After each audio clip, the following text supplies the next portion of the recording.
My name is Tim Andrews, and thank you for joining our live interactive telephone town hall. We are hosting tonight's event to give Congresswoman Spanberger the opportunity to hear directly from you and answer your questions about the issues facing Virginia's families, seniors, and the economy. Now, as I mentioned, this event is an interactive forum. Congresswoman Spanberger will be taking as many questions as she possibly can during this event. So if you have a question, you can simply press *3 on your telephone keypad at any time, and you'll be placed in line to speak with a member of our staff. They'll take down your name, where you're calling from, and the next time you hear your name, you will be live on the call and able to ask your question directly. You can also ask a question by submitting one through the portal right below our streaming player online at spanberger.house.gov/live. Again, that's spanberger.house.gov/live, and simply type your name and question right below the streaming player. If you're watching us on Facebook Live tonight and wish to ask the Congresswoman a question, we encourage you to visit that online streaming portal so you can submit your question. Additionally, if you would like to receive updates from our office via email, please press *6 on your telephone keypad at any time during this event. Again, that's *6, and an operator will collect your email address. Now, we could receive a lot of questions during this event, so if we're not able to address your specific question, please call our district office at 703-987-2180 during normal business hours. But again, if you have any questions through this event, and if you're joining us via telephone, simply press *3 on your telephone keypad, or if you're joining us online, simply type your name and question right below the streaming player, and we'll get as many questions answered as we can this evening. But now, please help me and welcome Congresswoman Abigail Spanberger. Congresswoman? Hello, I'm Abigail Spanberger, and I thank you all for taking the time this evening to share your views and learn more about my work for Virginians in Congress. I know that many of you have been following what's been happening in Congress, specifically related to the debt ceiling. And last night, I voted with both Democrats and Republicans to pass the compromise debt deal known as the Fiscal Responsibility Act. While I did not agree with every provision in this package, I was focused on what the end result is supposed to be, and that's preventing an economic catastrophe for the Virginians I serve. And that's really the responsibility of governing. And whether we like it or not, that's the nature of compromise in our era of divided government on Capitol Hill. My vote was in response to what I've heard from Virginians. Over the past few months, I've heard directly from many across our Commonwealth and our 7th District, seniors, families, business owners, farmers, and people across our district who are deeply concerned about the devastating impacts that a default would have on them, their business, their families, their retirement. And they've had a common refrain. We absolutely, as a nation, need to pay our bills and prevent the economy from tanking, prevent a default.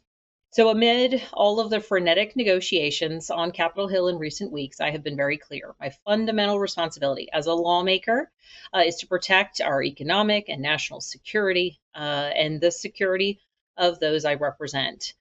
So my yes vote was focused on protecting our country's full faith and credit, defending Virginia's economy, and avoiding recession. In the next few days, I hope the Senate will move quickly to send this compromise bill to the president's desk for signature. The urgency of the situation really cannot be overstated, and that's why I've made clear to my colleagues that members of Congress absolutely have a duty to protect our economy and prevent a default.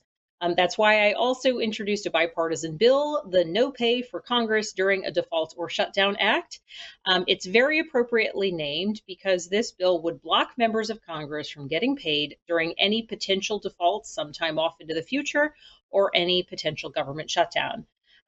Many of you may remember that I arrived in Congress back in 2019 during the longest government shutdown and was out of it on this point then as well. Because frankly, if Congress can't fulfill basic obligations tied to the strength and security of our country, lawmakers should not be rewarded with our salaries. If we're literally not doing our job, we shouldn't get paid. Thankfully, and after much negotiation, the House has passed a bill. It's now with the Senate. And frankly, I want to make sure that we're held to the same standard as other professions. If you don't do your job, you don't get paid. It's pretty straightforward and simple, and it's something I feel very, very strongly about. So before we get to questions tonight, I do want to make sure that everyone on the call is once again aware of the services available through our congressional office. If you need assistance with a federal agency like Social Security Administration or IRS or OPM, the VA, please reach out to our office, 703-987-2180 or online at spanberger.house.gov. And with that, I look forward to our conversation and your questions. Thanks again for joining us tonight. Thank you, Congresswoman. It's good to have you back again, and good to have all of you joining us tonight. If you're joining us via telephone again, if you have a question you would like to ask, simply press *3 on your telephone keypad, and we'll get you in touch with a member of our staff. They'll take down your name and where you're calling from, the nature of your question, and the next time you hear your name, you'll be live with the Congresswoman. And if you're joining us online, simply type your name and your question right below the streaming player, and we'll get to as many of those as we can this evening. Congresswoman, our first question is from Linda Sutherland. Hi, Linda. You're live with the Congresswoman. Thank you for joining us. Hello. Thank you for your service. Thank you. Thank you for joining us tonight. My question is, could you or some other conscientious Democrat please propose a bill to limit Supreme Court justices to 2 terms, the same as the president? And also, could you put some safeguards on how they spend their salary? For example, we should know what their budget is and what they spend it on. Linda, thank you. Thank you for this question. I think clearly at the heart of this question is the idea of, what judicial reform should we be seeing, should we prioritize as a nation? And so I'll speak to just something in particular. I have been strong on the issues of ethics reform. Certainly, I lead the effort to ban members of Congress from buying, selling, trading individual stocks. And I'm also co-leading legislation that would block members of the Supreme Court from trading individual stocks. I think it is consistent with the position that I've taken relative to members of Congress, just as we can vote and have knowledge related to the movement of the market or the movement of certain industries, so too can Supreme Court justices have an impact on particular industries. This piece of legislation is called the Justice is Blind Act, aptly named, and we want to make sure that we, the American people, have faith in our judicial system. And so I think it's wholly appropriate that we endeavor to hold our Supreme Court justices, just as I think we should hold our members of Congress, to the highest ethical standard.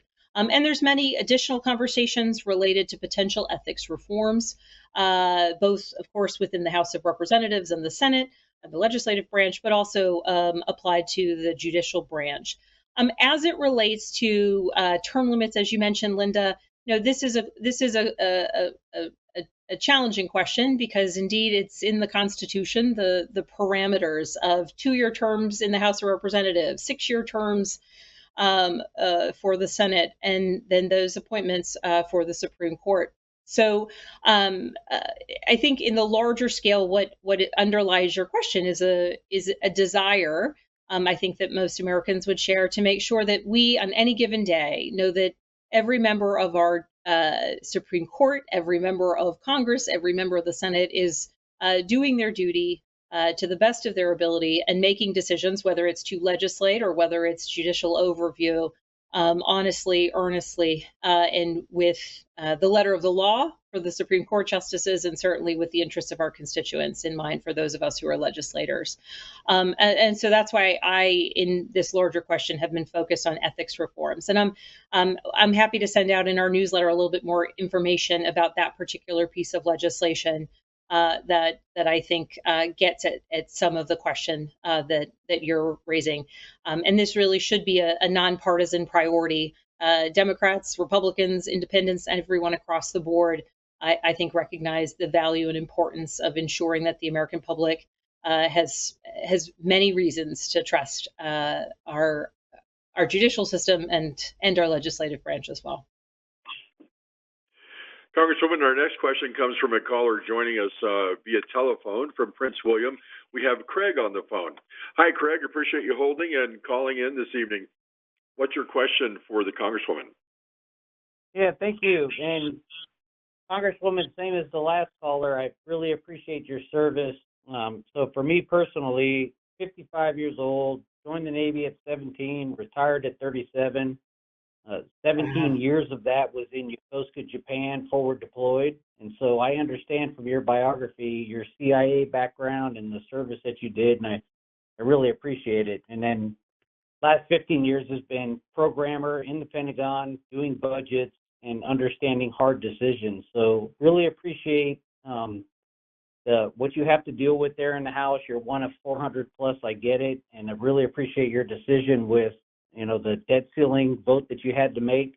My question is, having said all that, my question is how do you, going forward, 1 in 400, but what was awesome is it appears a large group of moderates are in a position to drive our federal spending and our federal deficit towards some kind of reasonable spending plan, and where do you think that might go? That's my question.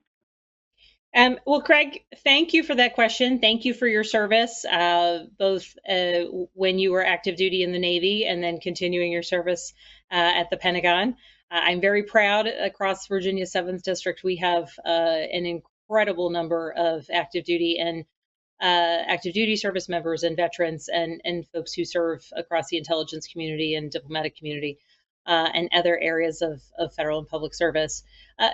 You, in reference to the Fiscal Responsibility Act, which is the debt negotiation bill that we just voted on in the House yesterday, I think what we saw is that, generally speaking, we had more than 300 members, Democrats and Republicans, come together to vote for a bill that, frankly speaking, nobody 100% loved. There were things in the bill that I liked and things the bill that I did not like. And at the end of the day, the goal was voting for a negotiated bill that would protect the full faith and credit of the United States, protect us from a recession. And I brought pragmatism to that analysis, as did the 300 plus members of Congress who joined me in that discussion. As we're looking towards the appropriations process, so each of the individual bills that we'll be doing to determine how we are spending our federal dollars, be it in defense or be it across the board. That's the process which there's going to be a lot of push and pull. With the bill that we just passed in the House, and presuming it passes in the Senate and gets to the president's desk in its current form, there's parameters and caps on spending. So it's an interesting element to the appropriations process, because this year we know that we have a set amount of dollars that we can work with, and then it is about allocating those funds appropriately based on the needs of our country. And so that's a little bit different than when there are no caps in place, and there can be push and pull, and numbers might move up. I think it clearly stated in your question is concern related to the national debt, which is a concern that I share, which is why I am proud of various pieces of legislation, initiatives, but in particular the Inflation Reduction Act that does have deficit reduction elements to that bill, cost savings to the federal government, which is a step in the right direction. But there's still a lot more work to be done. And so I think that looking towards the recognition that we're in a divided government, there's Republican leadership in the House driving which bills we vote on, and there's Democratic leadership in the Senate driving which bills they vote on. There is a time of I'm an eternal optimist, so I'll call it a time of opportunity, in that we need to find areas where we can move forward on legislation that matters to the American people. Frankly speaking, even in an era when we didn't have divided government, we did that with the CHIPS and Science Act, which moved through the House and could have passed with just Democratic votes, but in fact passed with Democratic and Republican votes. The same for the infrastructure law that we passed, as well as a number of other bills, a Bipartisan Safer Communities Act. So that's bipartisan gun violence prevention legislation that passed through the House and through the Senate with Democratic and Republican votes.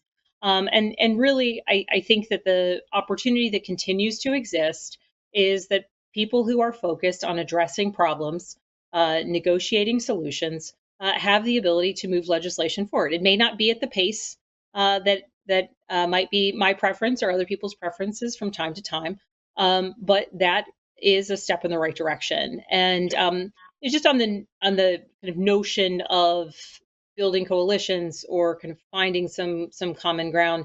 I'm also a member of the Bipartisan Problem Solvers Caucus, and we endorsed the Fiscal Responsibility Act.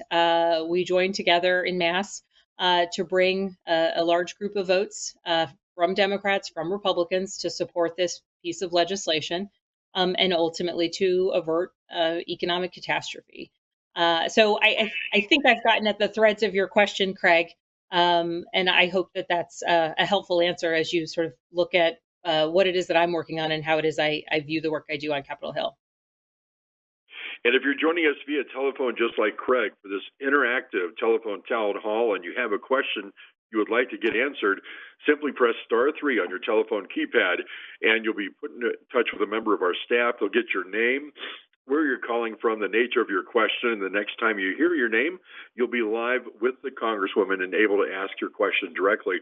Also, if you're joining us online, you can simply type your name and your question right below the streaming player. And if you're joining us on Facebook Live and would like to ask a question, please visit our online portal. And again, that is spanberger.house.gov/live. And we'll get to as many questions as we can this evening. Congresswoman, our next question comes from Thomas Tyson. Hi, Thomas. Thank you for your patience. And you're live with the Congresswoman. Oh, yes, Ms. Spanberger. I'm retired from the federal government. I retired in 2016. Unfortunately, I was one of the ones who fell under this WEP provision here. And I see that lately you've been trying to put together some things to help the situation out here. I think this year, what I understand is it's come a long way since all the past years. I think it's been in existence. We're trying to pass this thing for 35 years. I was one of the ones. I'm sorry. Go ahead. Oh no, please go ahead, sir. Oh, I was going to say I was the one. I actually was in the government as a young man, right into the military there when it first went over from the. I was under CSRS, and then you had a chance to switch to FERS or whatever there. But I stuck with the CSRS, and then after so many years, I got out and I come back in, and I came into the program CSRS offset. But when I retired in 2016, I was the one that I'm a small man. Okay, I'm not the big man. I'm a small man. I was hit pretty hard as far as in the reductions of your pensions. So I was going to say, there's anything that you could possibly do, and I know you're trying hard. What I understand is, and a lot of this stuff is caught up in as far as they don't know how it's going to be paid for, all this kind of stuff. Well, I'd like to say one thing, if I could, please, and I'm saying this in good faith here. It seems to me that we can find a lot of money for things in our country, okay? All right? A lot of money for things that's going on in that country right now. Somebody's footing the bill for all this mess that's going on right now, okay? But when it comes to times for us U.S. citizens here, us Americans here, who have done well for our country, nobody seems like they can find anything for us. And I can't understand that. Because we paid our tax money into the system too, okay? But now we ask for, yes, ma'am, like I said, we asked for a little break. And it seems to me everybody turns their eye on us, and I just don't understand it anymore. Well, Thomas, let me walk through a little bit of what it is you're talking about for anyone who may not be familiar with this, and then I'll give you some updates on where we are.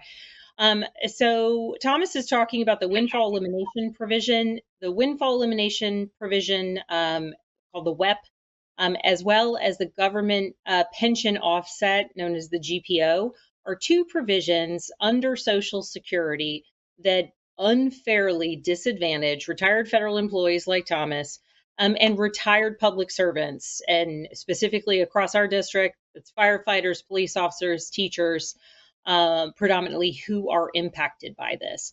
And what this means is that people like Thomas paid into Social Security throughout their career, but because of the nature of their retirement system, they have the WEP dollars, the GPO dollars removed from their paycheck, or removed, excuse me, not their paycheck, removed from their Social Security payment, disadvantaging them. I'll speak a little bit to the how we pay for it. And so my goal, and it's not just a goal, it's legislation that I'm co-leading in Congress, is to do away with these wholly unfair provisions that negatively impact retired public servants. And I have been working on this since I first arrived in Congress. I was co-leading the effort with Rodney Davis, Republican from Illinois. We made progress. We introduced it again, made more progress. This year, Mr. Davis, Rodney Davis has retired. I'm now working with Garrett Graves, a Republican from Louisiana. And we have made more progress earlier, faster than we have at any point in the past. We now have more than 270 co-sponsors on our bill, which is called the Social Security Fairness Act. And the bill would eliminate the GPO, eliminate the WEP, which are these two unfair provisions that negatively impact the retirements of public servants. And we now have more than 270 co-sponsors, Democrats and Republicans. If everybody's present in Congress to pass a bill, you need 218. So this bill would already pass with flying colors just based on the numbers of co-sponsors it has. And so Garrett and I are working to get it across the threshold of 290. We got it just right at the end of last Congress, and it wasn't enough to force floor actions. But there's a procedural process by which, if we get to 290 co-sponsors, we can basically force the bill to committee and ultimately to the floor. So that's the effort that we are attempting. I will say that some of you might think that you may have heard Garrett Graves' name recently. It's because he was one of the chief Republican negotiators of the Fiscal Responsibility Act.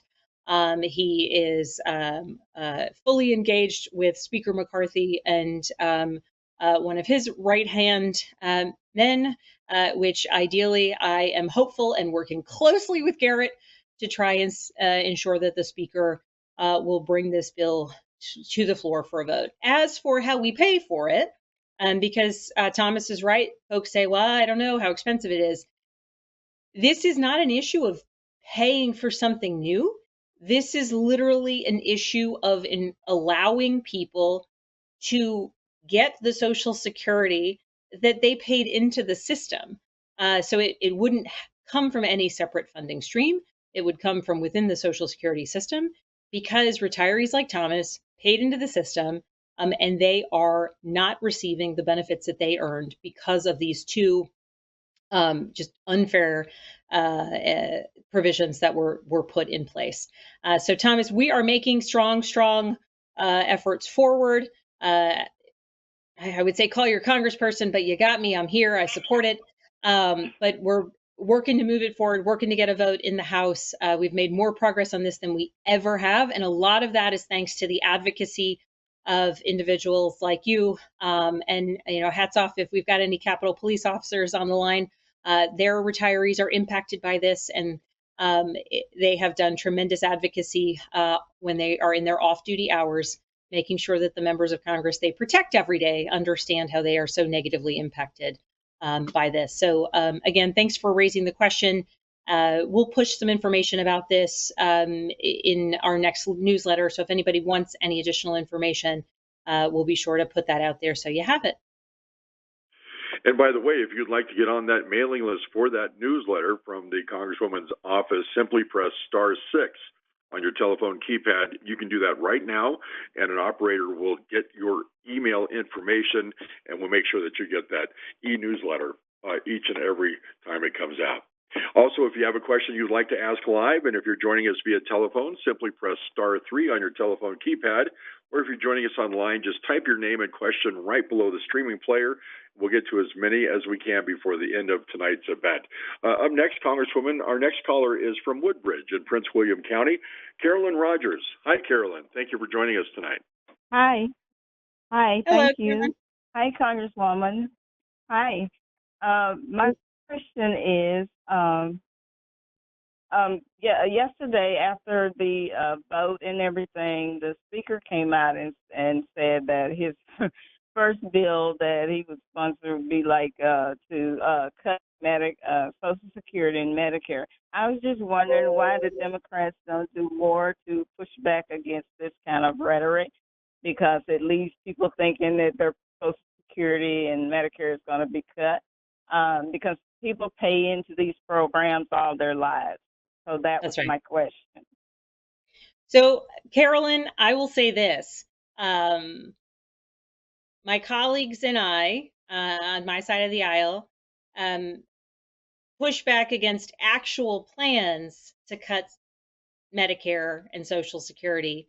And so Speaker McCarthy will continue to speak about what his priorities may be, and they may be very misaligned with mine. But you must rest assured that while they might talk about and have rhetoric surrounding making cuts to Social Security or Medicare, at the end of the day, our action is to not permit that to ever happen. And so there was a bill that passed the House. I did not vote for it. That would have made substantial cuts across the board to federal spending.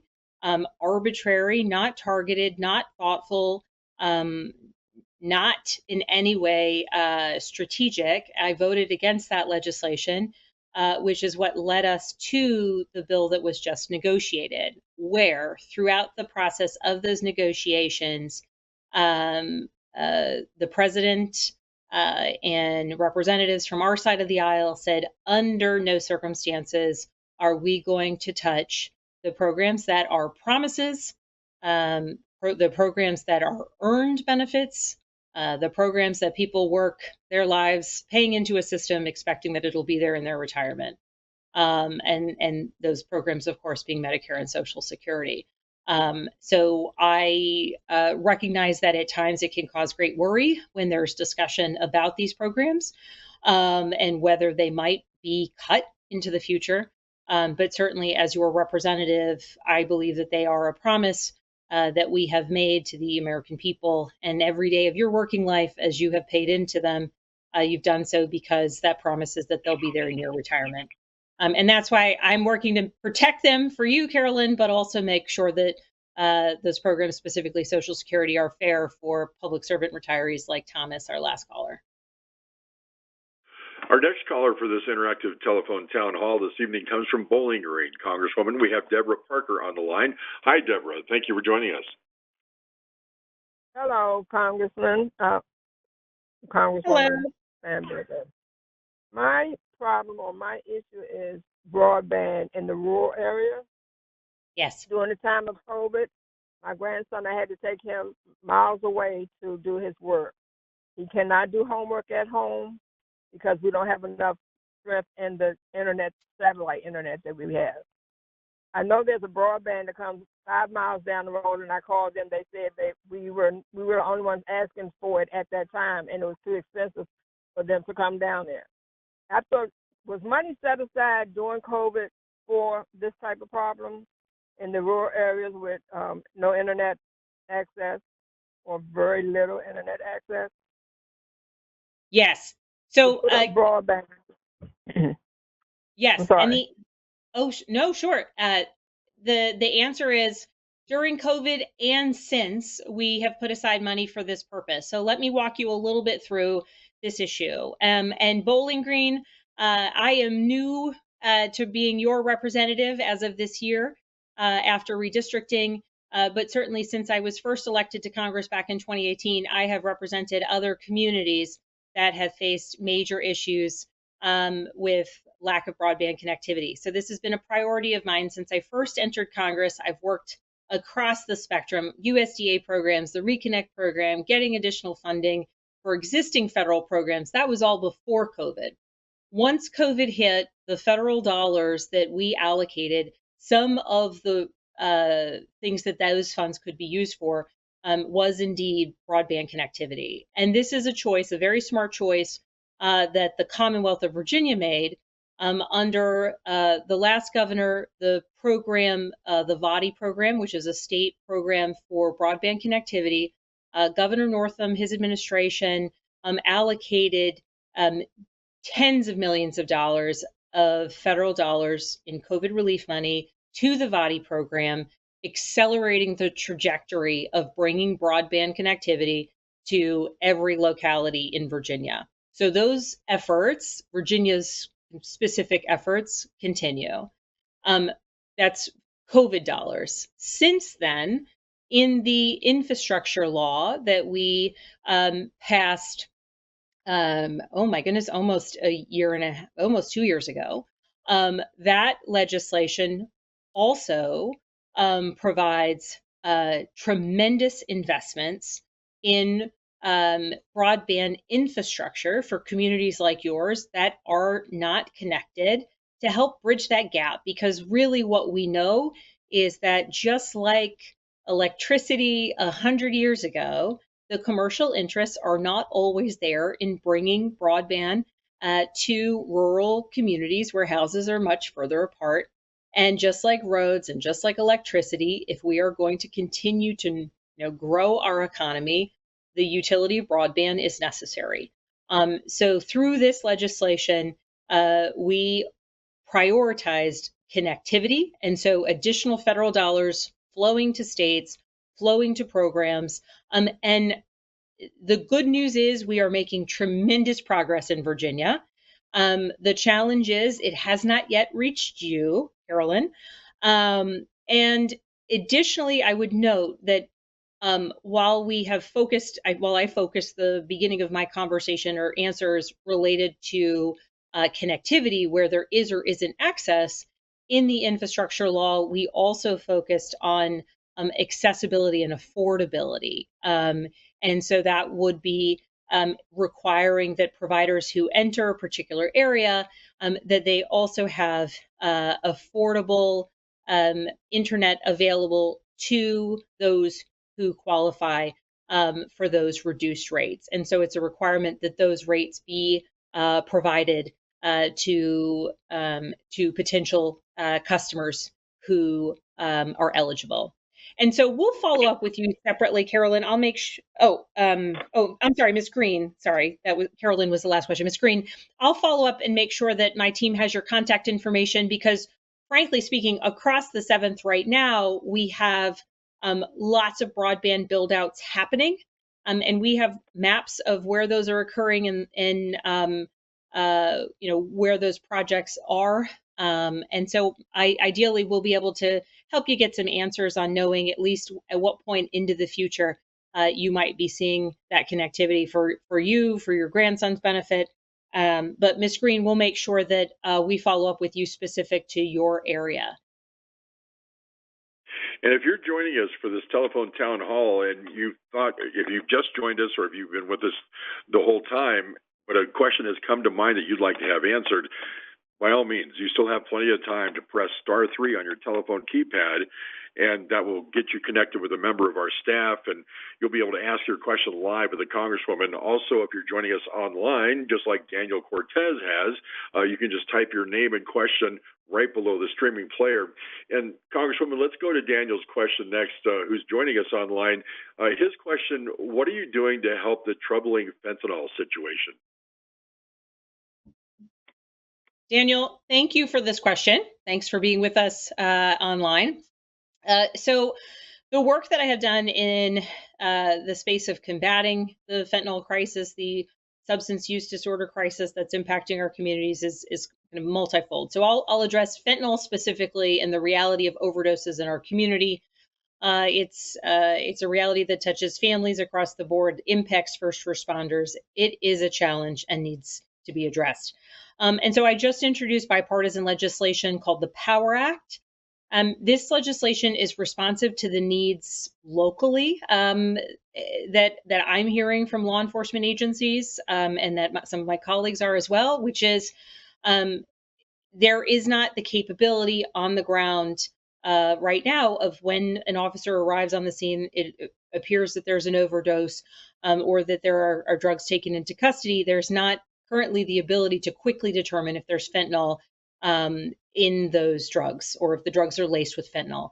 And this matters for a couple reasons. Certainly, it matters so that those first responders who might be responding to a potential overdose administer the care necessary to save that individual's life. It's also important as an early indicator when we know that there might be drugs on the street that have been laced with fentanyl. Um, and we have seen tragic stories of people who have thought that they were taking somebody else's prescription drugs, but they're counterfeit drugs and they're laced with fentanyl and people overdose, or cocaine that is laced with fentanyl and people overdose. The fatality are horrifying, and no community is unimpacted. So the POWER Act would make available federal grant dollars for localities to be able to purchase field testing tools, so that right there they can a laser technology to determine if there's fentanyl in a particular drug that's found on site. And that allows the first responders to react quickly. It also allows for community members, civic organizations, schools to make known that there is currently a challenge and the very real threat of fentanyl-laced drugs in the community. And so that's a local example of being responsive to fentanyl in the community. I'm also very proud of the fact that I've had border security related legislation signed into law, both by former President Trump and current President Biden, bipartisan legislation, and one focused on thwarting fentanyl entering the United States. So frequently, not so frequently, fentanyl primarily enters the United States via ports of entry. And just as I want to make sure that local law enforcement officers have the ability to detect it quickly on the spot, we need to ensure that our interdiction technology is top notch, that our law enforcement at the border is able to recognize when there might be concealed fentanyl, concealed drugs coming across the border, be able to interdict that so it does not enter our communities. There's a variety of other efforts I've undertaken related to counterfeit pill presses and other mechanisms by which fentanyl enters a community and is sold illegally. So I've worked on that. But then the overarching challenge, of course, is one related to substance use disorder. And there are people throughout our communities who are struggling with addiction, with substance use disorder. And I'm very proud of the fact that we passed into law, it was signed by the president late last year, a piece of legislation called the Summer Barrow Prevention, Treatment, and Recovery Act. And that bill is aimed at doing just that, preventing substance use disorder, treating those who are struggling, and really helping our communities commit to the long-term recovery of those who have faced the challenge of substance use disorder. Recognizing that this is a mental health challenge, recognizing that every community is impacted, is an important step in ensuring people have the help that they need, the support through their recovery, and in fact, that's central to ensuring that they are not using and do not risk potential overdose from fentanyl, which we have seen to be so tragically fatal throughout our communities. And I'll stop myself there, Daniel, because I could talk about this probably for the rest of the town hall. This is an area of great focus, significant personal interest, and it really touches all aspects of our community. And so I'm likewise trying to find every way that we can get at this problem by supporting those who are facing addiction, stopping fentanyl from coming in. And there's also some interesting work being done related to the precursor chemicals, many of which are coming into South America, Central America from China, and then ultimately across our border. Congresswoman, our next caller joins us from Dumfries this evening, Joseph Baden. Hi, Joseph. Appreciate your patience for holding. You're live with the Congresswoman. Yes, good evening, Congresswoman. Good job. You are doing a very great job.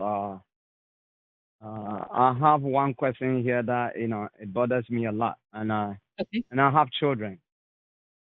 All it's about the guns issue that here and there we hear now it has become a norm that Yeah. like every week, every 2 weeks, like you hear the guns at school, everywhere. So we know that you guys are doing your best, but I believe things must be, at least you guys must like go ahead and do more for this, issue to be, reduced because it's very sad.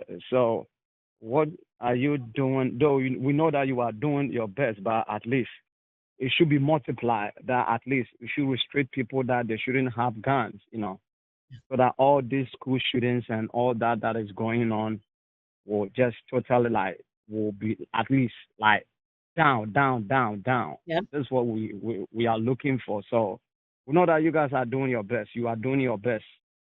But so is there anything else again that you guys are doing to Yeah. prevent that? So, Please. so Joseph, So that thank you. Thank you for your question. Certainly, as a parent, I hear you loud and clear. I have 3 school-age children, and every time they have another active shooter drill at school, it's heartbreaking. And anytime there is a real horrific event where people are murdered in our communities, be it in school, be it at parades, be it at music clubs and concerts and movie theaters and Walmarts and churches and synagogues. The list goes on and on. This shouldn't happen in the United States of America. We are an extraordinary nation, and it shouldn't happen here. People shouldn't live in fear. And so we have taken legislative steps. Some of them have been successful. Some of them have not yet been successful. And so, I'm proud that we took a good step forward with the Bipartisan Safer Communities Act that was signed into law last year.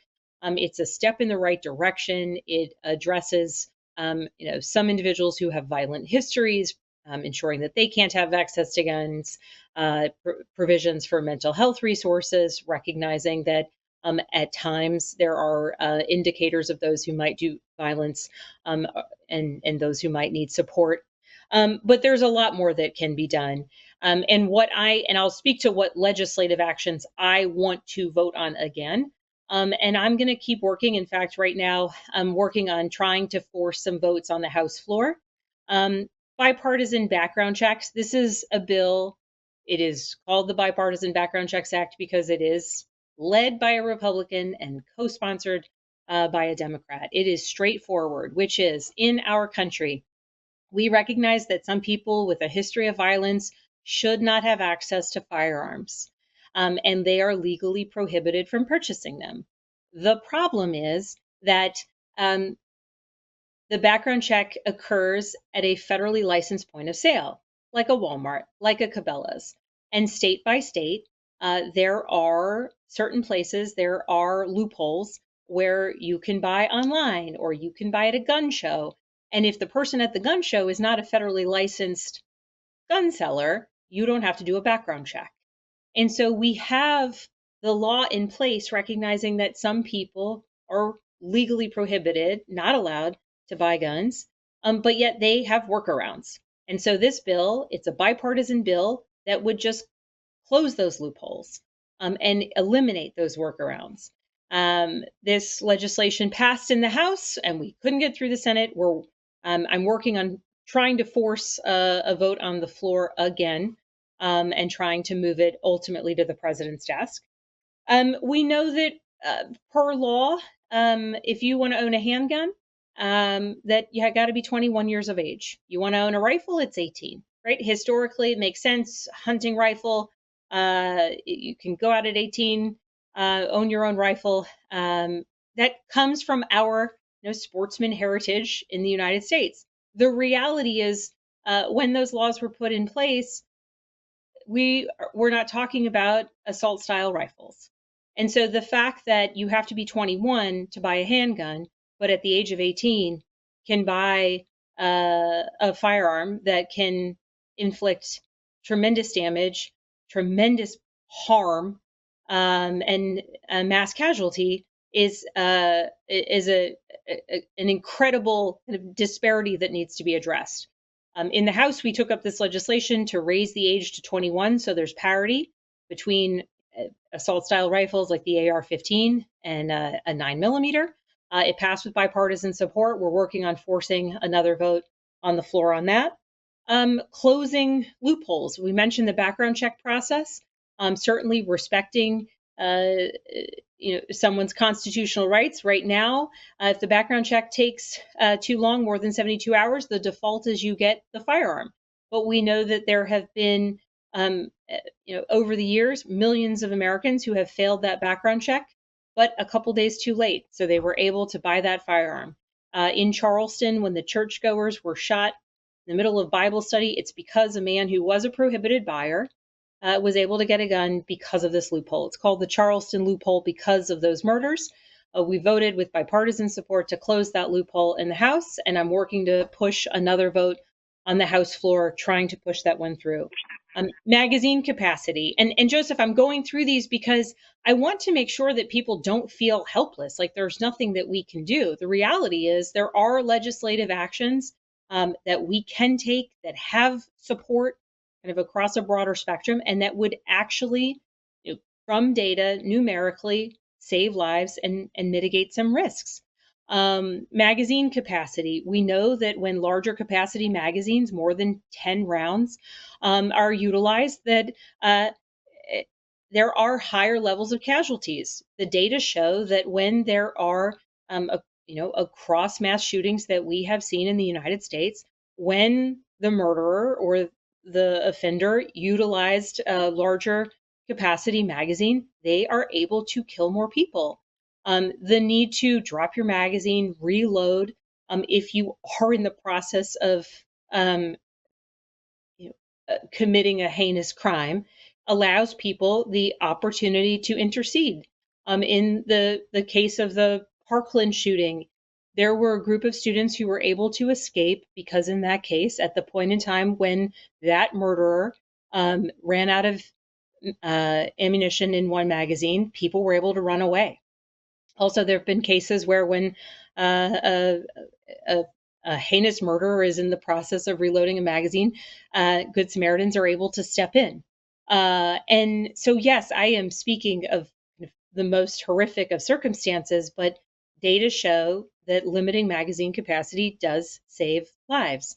And in fact, not at the beginning, I mentioned that this issue is personal because I worry about my kids and I know the impact of school drills on them. I'm also a former federal agent. I used to carry a firearm every single day for work. I trained with firearms. I qualified for my job. And I was working during the point in time when we had what was known as the 1994 assault weapons ban in place. And one element of that law that was in place for 10 years was a magazine capacity limit. And so because I was law enforcement, I had a magazine that said for law enforcement use only because I had more than 10 rounds. And notably, that leads me to the discussion of what is commonly known as the assault weapons ban. It's actually a production stoppage of assault style weapons. And when this ban was in place, this law was in place in an earlier version, 1994 to 2004, the data show that there were a reduction in mass atrocities and deaths. And I have voted for this legislation, the assault weapons ban in its current iteration. And I'm working to try and get that bill to the floor. It did pass the House with bipartisan support, limited though it may be. And we were not able to move that through the Senate to the president's desk. And so, Joseph, I could go on and on and on. There are about 25 different bills that I've been looking at, prioritizing, and trying to push and find ways to get them to come to the House floor. They relate to safe storage that saves lives when so frequently and tragically a child will get their hands on a gun and accidentally shoot themselves or another child. There have been cases when young children who are suffering from mental illness and have gotten their hands on guns and shot fatally or not so those around them. These are things that can be avoided, and certainly at the federal level, we can take steps to ensure that we're taking straightforward actions that help protect and preserve lives, and certainly recognizing the value and the importance of the Second Amendment in the United States, and also recognizing that there are straightforward things that we can do so that our kids don't have to live in fear for the rest of their lives. I will end there, but Joseph, thank you for asking about an issue that clearly I am very passionate about. There is a lot more that we can do, and I promise you, we are still working to achieve more. Congresswoman, our next participant joins us online. It's Aliyah Henry, and I want to read her online question to you. What are you doing as it relates to comprehensive immigration reform? Thank you for this question. It's a great question, and I would note that there is kind of no aspect of our community or our economy that at some point in time doesn't bring to me the issue of the need for comprehensive immigration reform, be it the fact that we have dreamers in the United States that constantly worry that their ability to stay long term in the country that is the only nation they've ever known as home, that causes worry. It also creates, folks making choices where they're maybe not buying houses or maybe not taking the same journey that they would otherwise if they knew that they had a full legal ability to stay in the United States. Again, the only country they ever have known into the future. I hear from farmers. I hear from business owners, small business owners, hospital systems. Across the board, the United States is and has always been a nation of immigrants. And we continue to need and value our immigrant workforce across the spectrum. There have been various different fits and starts. Certainly, during my time in the House, we voted to codify the rights of Dreamers to stay in the United States. I have voted to ensure TPS rights for those who are here for temporary protective status. I have voted for the Farm Workforce Modernization Act. And we have had sort of movement forward, and then it seems to collapse. And I'm just speaking realistically. But at this moment, I will honestly say that I think there is a possibility and a promise of us to actually be able to move forward on comprehensive immigration reform, coupled with the complementary element of making improvements to how we allow people to enter the country, how we process people who come to the country, and how we ultimately are protecting our borders and knowing who is coming to and from the country. And the reason I have hope that we might be moving forward in the right direction is because two members of Congress, Maria Salazar, a Republican from Florida, and Veronica Escobar, a Democrat from Texas, joined together. They've been working for months, and they introduced an important piece of legislation that brings comprehensively a look at how do we recognize the real needs of our economy, the fact that employers across the board want to hire folks that weren't born in this country, either folks who are already here because they're students, folks who are already here because they're working, though in the shadows, or folks who want to come to this country and want to do so legally. How do we contend with the fact that our asylum system absolutely isn't working? It's overstretched and